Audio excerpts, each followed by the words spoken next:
Los logros de Fujimori no son menores, son logros extraordinarios. Es verdad que Alberto Fujimori también fue presidente constitucional del Perú. Es verdad también que Alberto Fujimori, durante su gobierno, derrotó a la hiperinflación que ha permitido que el Perú crezca hasta el día de hoy. No solo saca al Perú de la hiperinflación, sino que siembra las bases del crecimiento económico del Perú, del cual disfrutamos una... Lo segundo que logró, además del tema económico, fue eliminar la subversión en el Perú. Alberto Fujimori sigue siendo un tema de debate en el Perú, a pesar de las controversias que rodearon su mandato.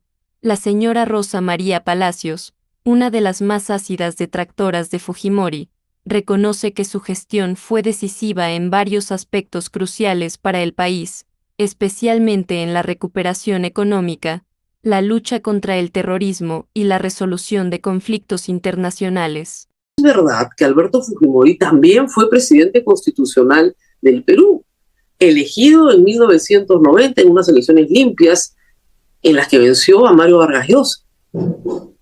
Y es verdad también que Alberto Fujimori, durante su gobierno, derrotó a la hiperinflación que nos legó Alan García en uno de los gobiernos más catastróficos que ha tenido la historia del Perú. Quien no ha vivido los 80 tal vez no lo entienda, pero los que sí pasamos por ese trauma lo conocemos bien. Un país pobre, sin esperanza, sin inversión de ningún tipo. Un país fuera del sistema financiero internacional, imposible de contraer endeudamiento porque ya estaba endeudado hasta las orejas. Un país que tenía a su pueblo en extrema pobreza y en pobreza, mayoritariamente. Un país que no tenía oportunidades, de donde todos querían migrar. Ese país lo heredó Fujimori.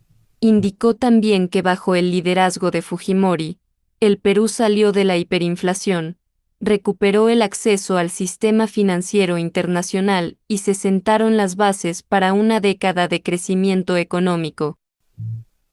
Y con sus modales autoritarios, porque nadie le va a imputar ser un demócrata, dando un golpe de Estado en 1992, no solo saca al Perú de la hiperinflación, sino que siembra las bases del crecimiento económico del Perú, del cual disfrutamos una década después. La austeridad fiscal, la disciplina en el gasto, la privatización de empresas que estaban en absoluta bancarrota, la incorporación del Perú a un sistema libre de comercio, ¿cómo les explico? El orden en materia tributaria, la rebaja de los aranceles a las importaciones. Todos estos cambios, sumados a la nueva Constitución de 1993, establecieron un marco económico que permitió el crecimiento sostenido del Perú en los años siguientes. Todo eso fue parte de un paquete económico que luego se refleja en una constitución que ha permitido que el Perú crezca hasta el día de hoy. Y eso va desde el respeto a la propiedad privada hasta la independencia del BCR. En el ámbito de la seguridad, Fujimori es ampliamente reconocido por su rol en la lucha contra el terrorismo. Bajo su gobierno, Sendero Luminoso, una de las peores amenazas que enfrentó el país, fue prácticamente desmantelado. Lo segundo que logró, además del tema económico, fue eliminar la subversión en el Perú. Y si bien es cierto, la captura de Mael Guzmán no fue una obra directa suya, sino del GEIN, sí hubo la voluntad política de acabar con el MRTA y con Sendero Luminoso. Y en esa década se acabó con esos dos flagelos que fueron para los peruanos una pandemia, peor que una pandemia, una tragedia que no parecía tener fin.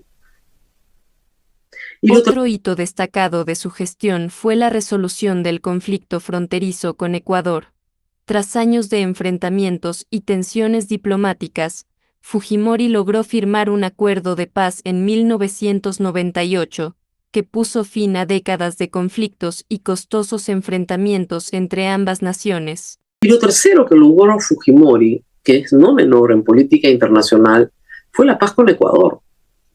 un país vecino con el que íbamos a la guerra cada cierto tiempo, con un enorme costo para peruanos y ecuatorianos. Los logros de Fujimori no son menores, son logros extraordinarios.